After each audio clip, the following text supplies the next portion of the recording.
जय श्री राम प्रिय दर्शकों। कोई भी जातक अगर जाता है किसी ज्योतिषी के पास तो उसको त्रिकोण भाव के जो रत्न हैं, उनके जो स्वामी होते हैं, उनके रत्न धारण करवा दिए जाते हैं, परंतु यह नहीं देखा जाता कि उनका प्लेसमेंट किस तरीके से है।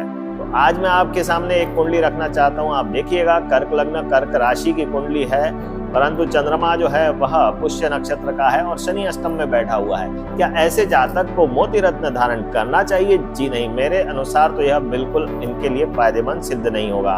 तो आज मैं आपको जानकारी इसी प्रकार से देने वाला हूँ, ऐसी जानकारी जो आपको कोई नहीं देता है, वह जानकारी आज मैं आपको देने वाला हूँ। बने रहिए मेरे साथ। मैं हूँ ज्योतिषाचार्य आकाश, आप देख रहे हैं नक्षत्र ज्योतिष। जी हाँ, तो सर्वप्रथम बात करते हैं कि मैं किस आधार पे किसी को रत्न सजेस्ट करता हूँ। उसके लिए जो बेस्ट तरीका है वह केपी ज्योतिष में सिखाया जाता है। जी हाँ, हमें जो भी प्लेनेट है उसका नक्षत्र और उस नक्षत्र स्वामी का प्लेसमेंट देखना पड़ता है। आज मैं आपको पूरी जानकारी इसी प्रकार से दूंगा कि मोती रत्न आप धारण कर सकते हैं कि नहीं कर सकते। सबसे पहले आप देखिए कि लग्न अलग होती है, राशि अलग होती है। इस बात को आप समझ लीजिए।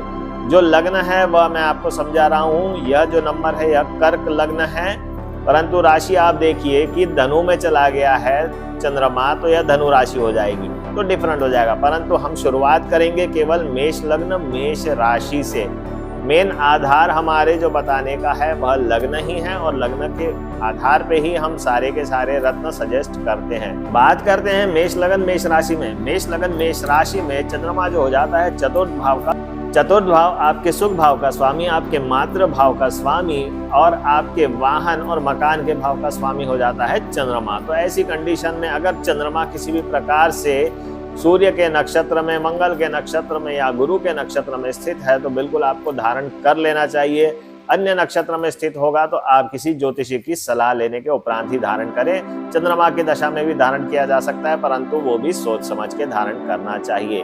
अब बात करते हैं वृषभ लग्न वृषभ राशि के बारे में। मेन जो आधार है वह लग्न ही है, आप मान के चलिए, इसलिए वृषभ लग्न बता रहा हूँ और वृषभ राशि भी बता रहा हूँ कि अन्य कोई जातक अगर वृषभ राशि वाले भी हो, साथ ही साथ वृषभ लग्न भी हो, तो वह भी इस जानकारी का लाभ उठा सकते हैं। तो वृषभ लग्न में यह हो जाता है तृतीय भाव का स्वामी। तृतीय भाव आपके पराक्रम भाव का स्वामी हो जाता है और साथ ही साथ आपकी यात्राओं का स्वामी हो जाता है, तो इसको धारण करना इतना आवश्यक नहीं रहता। तो वृषभ लग्न वृषभ राशि वाले जातक इस कंडीशन में धारण कर सकते हैं जब जो चंद्रमा है अगर बुध के नक्षत्र में बैठा है, शनि के नक्षत्र में या शुक्र के नक्षत्र में है और उसकी महादशा चल रही है तो बिल्कुल धारण कर सकते हैं। बाकी तो प्लेसमेंट देखना ही पड़ता है। अब बात करते हैं मिथुन राशि के बारे में या मिथुन लग्न के बारे में। तो मिथुन लग्न के जातकों के लिए यह द्वितीय भाव का स्वामी हो जाता है। कई लोग इसे मारक बता करके डराते भी है, परंतु ये मारक कंडीशंस रहती है बहुत सारी, उसके आधार पर ही बताया जा सकता है कि यह मारक रहेगा या नहीं रहेगा। नॉर्मली अगर धन से रिलेटेड कोई परेशानियां आ रही है तो आप बिल्कुल धारण कर सकते हैं। और अगर खासकर जैसे कर्क राशि में बुध का नक्षत्र पकड़ लिया तो सर्वोत्तम रहेगा मिथुन लग्न वालों के लिए। अगर चंद्रमा की दशा चल रही है तो मोती धारण किया जा सकता है। तो इसी प्रकार से हम बताते हैं सभी अपने क्लाइंट्स को। आप समझ लीजिए, एक आधार है केपी ज्योतिष का, उसके आधार पे जब बताया जाता है कि कौन सा रत्न सूट करेगा तो वो ज़्यादा अच्छा लाभ देता है और हर स्तर पे देता है, क्योंकि मोती रत्न आपकी मानसिकता को ठीक करता है, आपके डिप्रेशन को, आपके स्लीप डिसऑर्डर्स को ठीक करता है। कहीं ना कहीं लाभ अवश्य मिलता है मोती अगर धारण कर लिया जाए। तो जिनको इस तरीके की प्रॉब्लम है तो उन्हें धारण कर लेना चाहिए। परंतु अगर वही चंद्रमा कहीं ना कहीं राहु से प्रभावित है, शनि से प्रभावित है, तो चार्ट को देखना पड़ता है, तब जाके ही बताया जा सकता है कि मोती धारण करें या ना करें।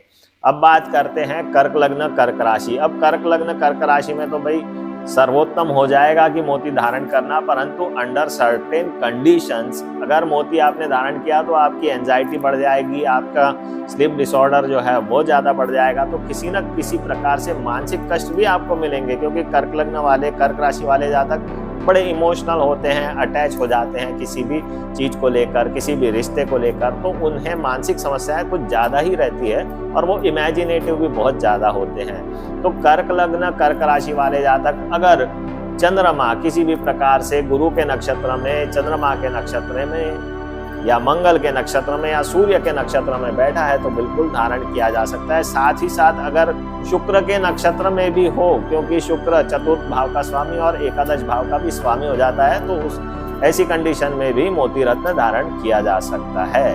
अब बात करते हैं सिंह लग्न के जातकों की, तो सिंह लग्न में यह द्वादशेष हो जाता है। द्वादशेष का रत्न पहनना उचित नहीं रहता, तो बिल्कुल नकारात्मक प्रभाव देगा। परंतु सिंह लग्न या सिंह राशि वाले जातक जो होते हैं उन्हें गुस्सा बहुत आता है, तो उसको कंट्रोल करने के लिए अंडर सर्टेन कंडीशंस, यानी कि अगर ज्योतिषी अपने ज्ञान के अनुसार पूरी कुंडली देख करके एनालिसिस करके बताए तो उस कंडीशन में पहना जा सकता है। परंतु केवल चंद्रमा की महादशा जब चल रही हो तभी धारण कर लेना चाहिए, अन्यथा इसे धारण करने से कोई लाभ नहीं होगा।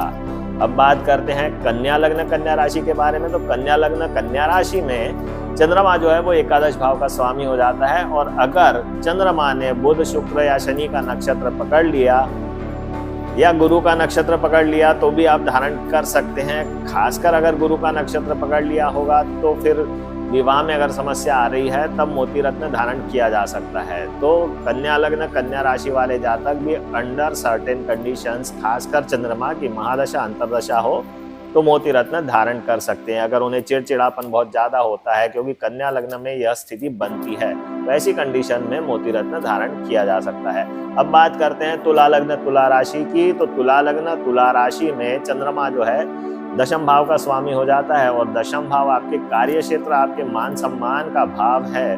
तो ऐसी कंडीशन में मोती रत्न, अगर आपको कार्य क्षेत्र में किसी प्रकार की समस्या आ रही है, बॉस के साथ नहीं बन रही, समाज में मान प्रतिष्ठा कम हो रही है, तब धारण कर लेना चाहिए। कंडीशन पर यही रहेगी, अगर चंद्रमा बुध शनि या शुक्र के नक्षत्र में होगा या सूर्य के भी नक्षत्र में होगा तो यह लाभकारी सिद्ध होगा, अन्यथा ज्योतिषीय सलाह के उपरांत ही धारण करें। अब बात करते हैं वृश्चिक लग्न वृश्चिक राशि के बारे में। तो वृश्चिक लग्न वृश्चिक राशि में चंद्रमा नवम भाव का स्वामी हो जाता है, भाग्य भाव का स्वामी हो जाता है, पिता के भाव का स्वामी हो जाता है, लंबी यात्राओं के भाव का स्वामी हो जाता है, और साथ ही साथ शिक्षा के भाव का भी स्वामी हो जाता है। तो आपको तो धारण कर लेना चाहिए, पर खासकर अगर चंद्रमा आपका गुरु के नक्षत्र में हो, मंगल के नक्षत्र में, सूर्य के नक्षत्र में बैठा हो और स्वयं अपने ही नक्षत्र में बैठा हो तो सबसे उचित फल देगा और आप धारण कर सकते हैं, उसका बिल्कुल लाभ उठा सकते हैं। तो मोती रत्न भी बहुत अलग अलग क्वालिटी के आते हैं, ध्यान रखें। एक कल्चर्ड मोती आता है जो 10 बाय 10 के एक तालाब बना करके भी या पानी का सोर्स बना करके भी उसमें बनाया जा सकता है, और एक बड़े तालाब में भी बनाया जाता है कल्चर्ड मोती, या समंदर में बनाया जाता है। तो आप ध्यान रखें कि मोती कहाँ का है। अगर कल्चर्ड मोती है, जैसे हैदराबादी मोती है, वो काफ़ी, अगर कल्चर्ड मोती है जो हैदराबाद के बने रहते हैं या किसी ने बनाए हैं, अपने एक खेती करते हैं मोती की, तो वो सस्ते मोती रहते हैं, ज़्यादा महंगे नहीं आते, 200 से 300 रुपये या 400 रुपये में वह आ जाते हैं। वही साउथ सी का मोती जो है वह 500 रुपये कैरेट से शुरू होता है, और अकोया या केशी पर्ल जिसे कहा जाता है वह तो 1500 से 2000 रुपये प्रति कैरेट का आता है। तो अलग अलग कंडीशंस रहती है, क्वालिटियाँ रहती है मोती की भी। अब बात करते हैं धनु लग्न के बारे में। तो धनु लग्न में या अष्टमेश हो जाता है तो इसको धारण करना उचित नहीं रहेगा। कहीं ना कहीं आपके लिए या डिप्रेशन बढ़ा देगा, एंजाइटी बढ़ा देगा, या किसी न किसी प्रकार से स्लीप डिसऑर्डर्स देगा। तो धनु लग्न वाले जातक मोती रत्न धारण नहीं करे तो ही अच्छा है। परंतु अगर चंद्रमा उनका कहीं ना कहीं किसी न किसी प्रकार से गुरु के साथ रिलेट होता है, सूर्य के साथ रिलेट होता है, तो धारण किया जा सकता है। अब बात करते हैं मकर लग्न के जातक। मकर लग्न में चंद्रमा जो है वह सप्तम भाव का स्वामी हो जाता है। अगर विवाह में देरी हो रही हो, विवाह में किसी प्रकार की समस्या आ रही हो, तो इसे धारण किया जा सकता है, अन्यथा इसे धारण करने की कोई आवश्यकता नहीं। परंतु अगर चंद्रमा किसी न किसी प्रकार से बुध शुक्र और शनि के साथ जुड़ा है तब धारण किया जा सकता है। अब बात करते हैं कुंभ राशि। कुंभ राशि में या कुंभ लग्न में चंद्रमा जो है वो छठे भाव का स्वामी हो जाता है। ऐसी कंडीशन में इन्हें धारण नहीं करना चाहिए मोती रत्न, ध्यान रखें। परंतु अगर कारक ग्रह के नक्षत्र में बैठा हो और अच्छे भाव में बैठा होगा तब धारण किया जा सकता है। बट बेसिकली तो कुंभ लग्न कुंभ राशि वाले जातक मोती रत्न धारण नहीं करें तो अच्छा रहेगा। अब बात करते हैं मीन लग्न मीन राशि वाले जातकों के बारे में। तो मीन लग्न मीन राशि में चंद्रमा जो है वह पंचम भाव का स्वामी हो जाता है। तो पंचम भाव एक तो त्रिकोण का भाव का स्वामी हो गया और ऊपर से गुरु का जो मित्र भी है चंद्रमा, तो यह अच्छा रहेगा कि मोती धारण कर लिया जाए। कंडीशंस वही है, अगर चंद्रमा गुरु के नक्षत्र में, सूर्य के नक्षत्र में, मंगल के नक्षत्र में या स्वयं के नक्षत्र में बैठा हो तो काफी अच्छे रिजल्ट देगा।